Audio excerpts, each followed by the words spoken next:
स्वागत है आप सबका ग्रामीण भगत पंडा यूट्यूब चैनल में। इस वीडियो के द्वारा मैं आपको बताने जा रहा हूँ कि कैसे कोई नकारात्मक ऊर्जा आपके शरीर में रोग उत्पन्न करती है।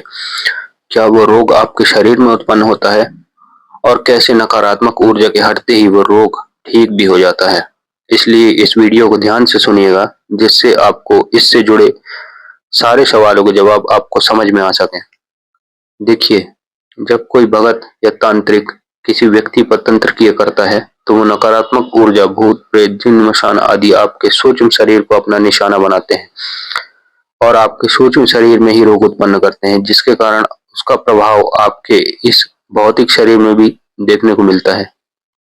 इसलिए आपने देखा होगा कि मेडिकल साइंस, डॉक्टर और मेडिकल की बड़ी बड़ी मशीनें किसी बीमारी को पकड़ नहीं पाती हैं, क्योंकि वो बीमारी आपके इस भौतिक शरीर में नहीं, आपके सूक्ष्म शरीर में उत्पन्न की गई होती है।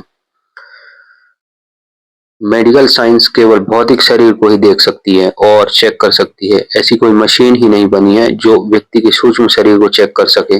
ये केवल अध्यात्म से ही संभव है। इसलिए बहुत से मामलों में देखने को मिलता है कि व्यक्ति को बीमारी है, लेकिन रिपोर्ट में कुछ नहीं आता है। रिपोर्ट पूरी नॉर्मल होती है, फिर भी वो व्यक्ति परेशान होता है।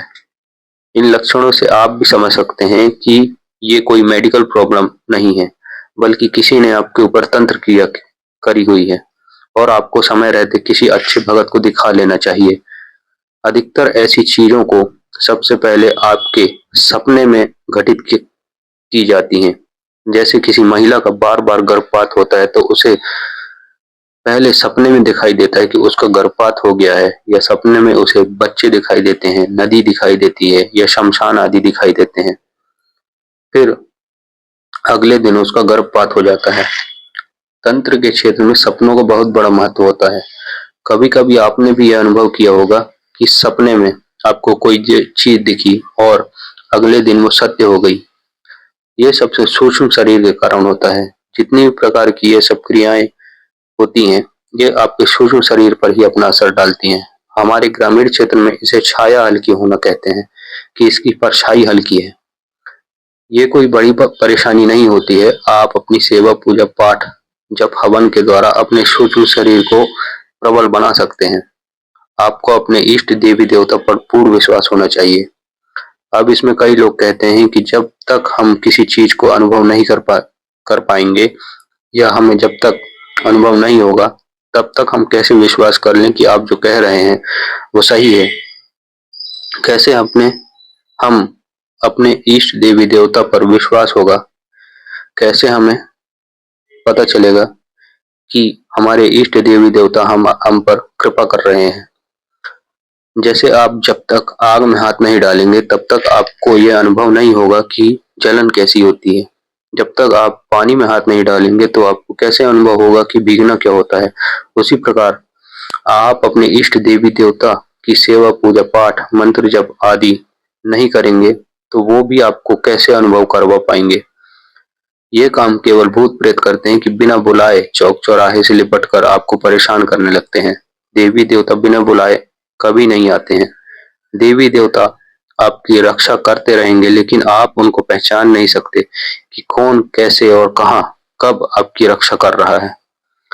सपने में देवी देवताओं के दर्शन होना, सपने में आप कहीं मंदिर जा रहे हैं तो कहीं घूमने जा रहे हैं, सपने में आपको कोई पीट रहा है, आप ये देख रहे हैं, आप वो भी देख रहे हैं, कैसे होता है? जबकि आप तो सोए हुए होते हैं, फिर भी आपको ये सब सच लगता है। जब आपकी नींद खुलती है तब आपको पता चलता है कि ये तो सपना था। तो आपका सूक्ष्म शरीर ही इधर उधर घूमता रहता है, ये बात सच है। जैसे ही ये भूत प्रेत, जिन मशान आदि हटते हैं या किसी भगत द्वारा इनको हटा दिया जाता है, तो उनके द्वारा उत्पन्न जो आपको आपकी सूक्ष्म शरीर में जो बीमारी उत्पन्न हुई थी वो भी धीरे धीरे ठीक होने लगती है। ऐसा ही एक अनुभव मेरे गुरु ने मुझे बताया कि महिला की मेडिकल रिपोर्ट पूरी नॉर्मल है, फिर भी उसे संतान प्राप्त नहीं हो रही है। जब उसका तंत्र कटा तो 1 साल के भीतर ही उनको संतान प्राप्ति हो गई। तो ऐसा होता है, बीमारी शरीर में नहीं, आपके सूक्ष्म शरीर में उत्पन्न कर दी जाती है, इसलिए पकड़ में नहीं आती है।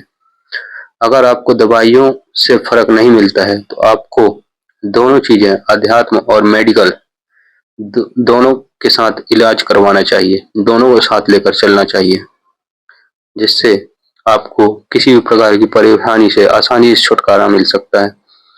भगवती महामाई की कृपा से अगर आपको इस छोटे सेवक की ये जानकारी पसंद आई हो तो कृपया ग्रामीण भगत पंडा चैनल को सब्सक्राइब करें, लाइक करें, कमेंट करें और बेल आइकन जरूर दबाएं, जिससे आगे आने वाली भक्ति भक्ताई से संबंधित इसी प्रकार की विभिन्न प्रकार की जानकारियां आपको सबसे पहले प्राप्त हो सके। धन्यवाद।